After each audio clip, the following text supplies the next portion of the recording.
Halo, apa kabarnya kalian semua? Selamat datang di channel Gado-Gado Novela ya. Gimana kabar kalian hari ini? Semoga semuanya sehat-sehat ya, amin. Buat yang sakit, jangan lupa berobat dan minum obatnya dengan teratur ya. Semoga cepat sembuh, amin. Hari ini kita akan cerita tentang apa ya? Ini tentang itu teman saya itu loh, Mbak Dian. Dia tuh lagi pusing, banyak utangnya. Pasti di sini teman-teman, mbak-mbak, emak-emak, mas-mas, bapak-bapak juga pernah ngalamin atau lagi ngalamin ya. Punya utang banyak banget itu kayak teman saya tuh. Jadi dia tahu-tahu datang ke rumah saya terus dia ngomong gini, "Mbak, Bu Rini tadi nagih utangnya marah-marah. Macam-macam sudah yang diomongkannya. Aku cuma bisa pasrah dan diam." Ya aku cuma jawab, "Sabar ya Mbak, karena Mbak juga yang salah. Jadi yang pasrah ya, kalau diomelin sama Bu Rini." Habis gimana? Ya namanya kita berutang sama orang, terus kita meleset dari janji kita terus gak bisa bayar, terus dianya marah yang ngutangin kita. Ya kita mau gimana lagi, masa kita mau balas marah, kan gak mungkin. Ya ibaratnya coba posisikan kita jadi orang yang kita utangin, pasti jengkel kan.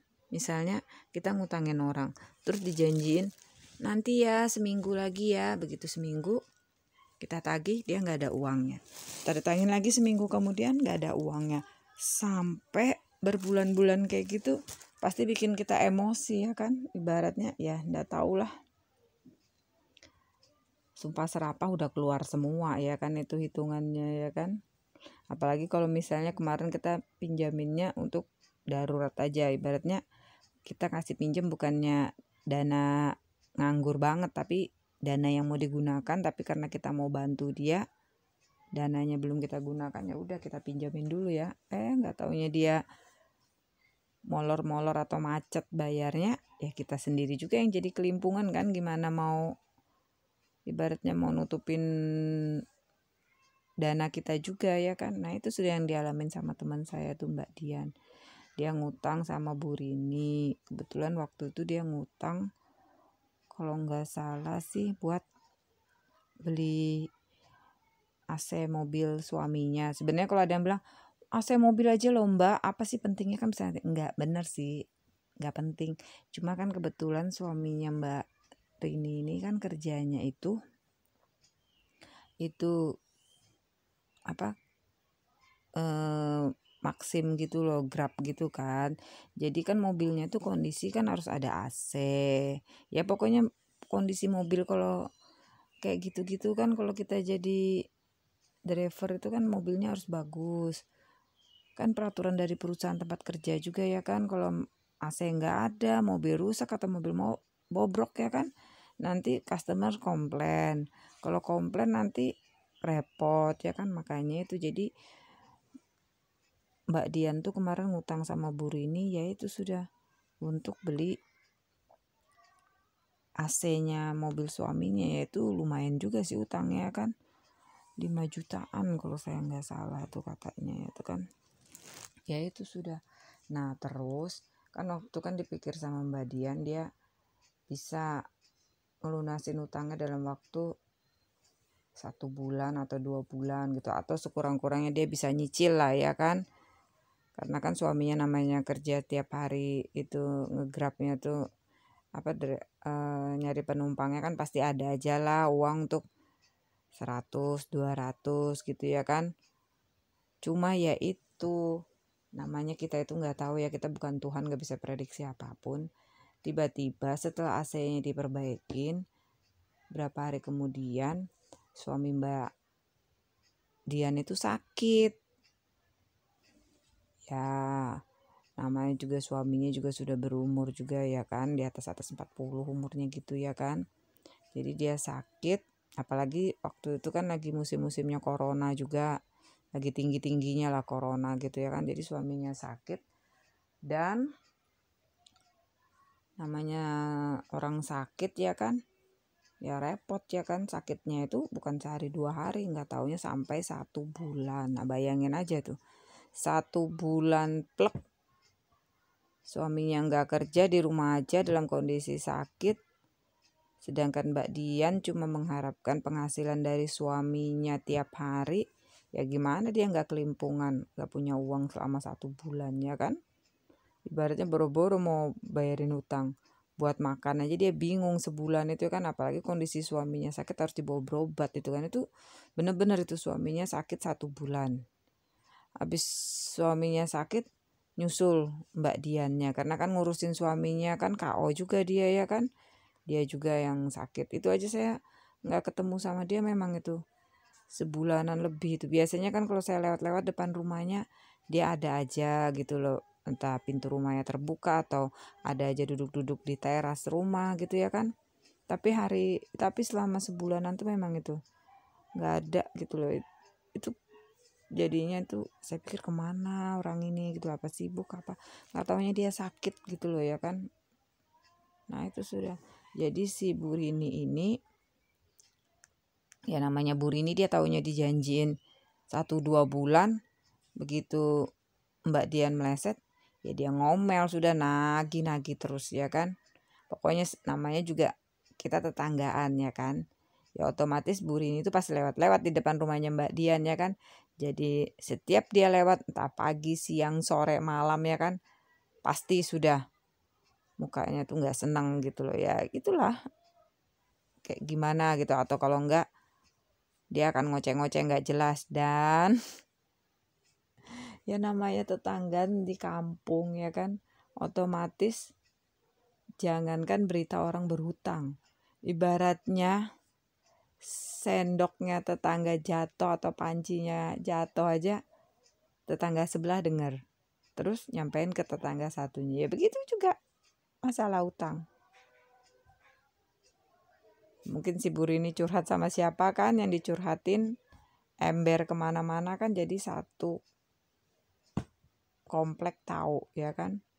Nah itu sudah, jadi Mbak Dian jadi bahan rumpian tetangganya. Makanya Mbak Dian tuh jadi tambah malu, dia mau keluar rumah mau apa, setiap lewat-lewat di rumah tetangga pada dibisik-bisikin. Jadi dia merasa seperti dirasain, diomong-omongin orang, padahal memang bener ya kan. Tapi ya mau gimana lagi, saya bilang sama dia, ya nasib sudah, namanya juga emak-emak ya kan. Maaf loh ya, bukannya saya bilang emak-emak tukang biang gosip ya, tapi rata-rata ya begitulah.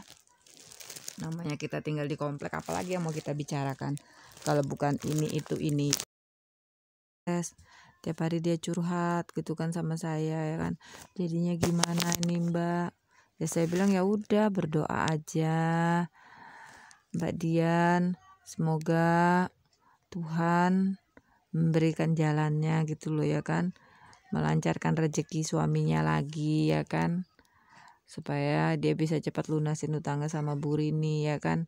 Ya pokoknya saya ajarin, punya uang berapa aja, kalau memang bisa cicil utangnya ya udah dicicil aja daripada nggak ada sama sekali ya kan. Tinggal ngomong aja sama Bu Rini, Bu Rini ini saya ada uang sekian, saya bayarin sekian dulu ya. Ya kadang kita jengkel juga ya, kalau saya nih ya, kalau kalian loh yang ngalamin seperti Bu Rini pasti jengkel, ngutangin sekian juta tapi dicicil-cicil 100 200, tuh lama-lama tuh nggak jadi duit kelihatannya kan. Ya bener ya kan, uang 5 juta kita bisa beli apa, tapi uang 100 200 bisa beli apa ya kan.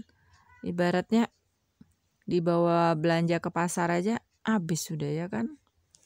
Nah itu sudah sih. Tapi mau gimana lagi, sudah daripada utang yang gak dibayarin ya kan. Makanya ya itu sudah, kadang-kadang ya itulah. Makanya diusahain ya mbak-mbak, mas-mas, ibu-ibu sama bapak-bapak, kalau bisa itu jangan berutang ya kan kalau bisa. Tapi ya ini sih namanya kita hidup ya kan, gak mungkin gak punya hutang ya kan, biar sekecil apapun pasti punya hutang ya kan. Tapi ya itulah, daripada pusing mikirin bayar hutangnya bagaimana ya kan, lebih baik gak berhutang. Saya sendiri loh berhutang aja pusing, berutang sama tukang sayur, sama tukang beras, ya kan? Belum lagi sama tukang air, kan air galon gitu loh, maksudnya kan sekali beli banyak gitu ya kan.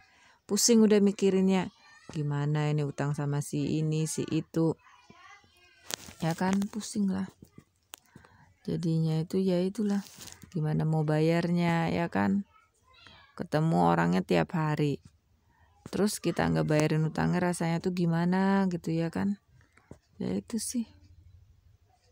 Kalau buat yang tahan aja diomelin orang ya nggak apa-apa. Tapi kalau buat yang nggak tahan kayak Mbak Dian ini kan sampai stres dia, sampai pusing. Jadi dia bilang sama saya, dia tuh seperti dihantu-hantuin sama Bu Rini ya kan.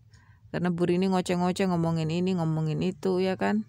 Terus Mbak Dian juga telanjur dimusuhin sama ibu-ibu yang lain gitu ya kan. Ya nggak tahu juga sih ya kan apa-apa gitu ya kan, namanya orang punya masing-masing punya masalah ya kan. Tapi ya itu sih ya, saya cuma bisa bilang sabar ya kan. Habis mau gimana lagi? Kok nggak bilangin sabar? Saya mau pinjamin uang saya nggak punya. Kalau punya aja saya pinjamin uangnya untuk bayarin ya kan. Cuma saya nggak punya uangnya juga. Ya udah, saya cuma bisa kasih tahu sabar ya Mbak ya. Jangan pusing, jangan stres. Doain aja suaminya Mbak kerja dengan baik, pulang bawa uang ya kan. Amin. Kita kan nggak tahu kan. Siapa tahu Tuhan kasih berkah, kasih rezeki ya kan.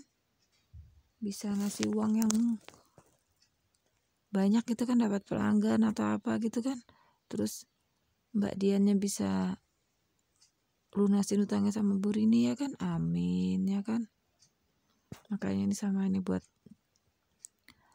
mbak-mbak, mak-mak, mas-mas dan bapak-bapak di luar sana ya kan, yang lagi dengerin cerita saya ini kan. Kalau memang juga lagi banyak utang ya berdoa sudah sama Tuhan. Mudah-mudahan Tuhan kasih jalan keluarnya, Tuhan lancarkan rezekinya, atau mungkin Tuhan akan kirimkan orang-orang yang bisa menolong kita ya kan. Amin ya kan. Pokoknya yang jelas ya, hidup itu usahakan jangan berutang ya kan. Usahakan, kalau nggak bisa ya mau gimana lagi ya kan. Saya sih ngerti aja ya kan. Cuma ya itu sih, kita harus hidup sesuai kemampuan kita.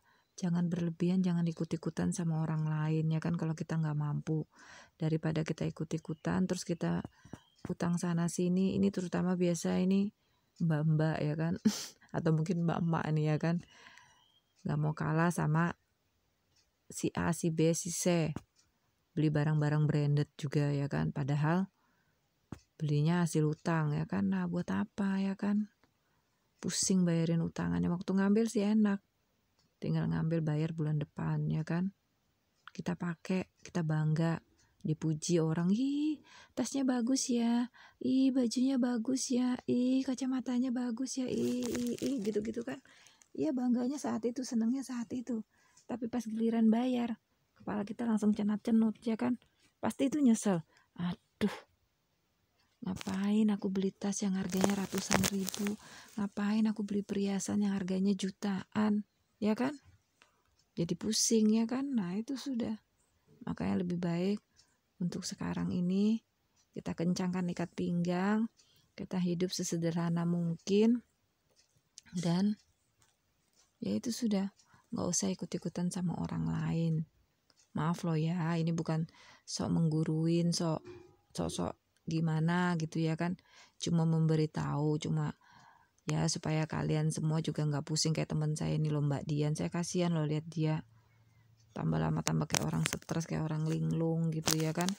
Ya itu sudah mikirin utangnya, tapi ya gimana sih, namanya utang kan harus dilunasin, nggak dilunasin ya itu sudah jadi bahan omongan orang ya kan. Oke deh, saya rasa ceritanya cukup sampai sekian dulu ya.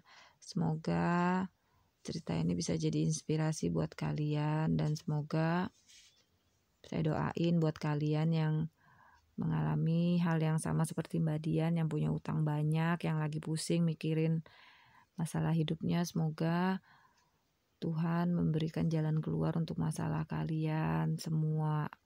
Dan semoga Tuhan kirimkan para penolong, para malaikat untuk menolong kalian. Dan semoga masalahnya cepat selesai. Amin. Oke, Buat yang sudah subscribe saya ucapkan terima kasih banyak. Dan buat yang belum subscribe, please subscribe ya. Bantuin ya, semoga channel saya ini bisa sukses, oke? Dan semoga kalian semua sehat-sehat selalu dan selalu dalam lindungan Tuhan Yang Maha Esa. Amin. Bye-bye.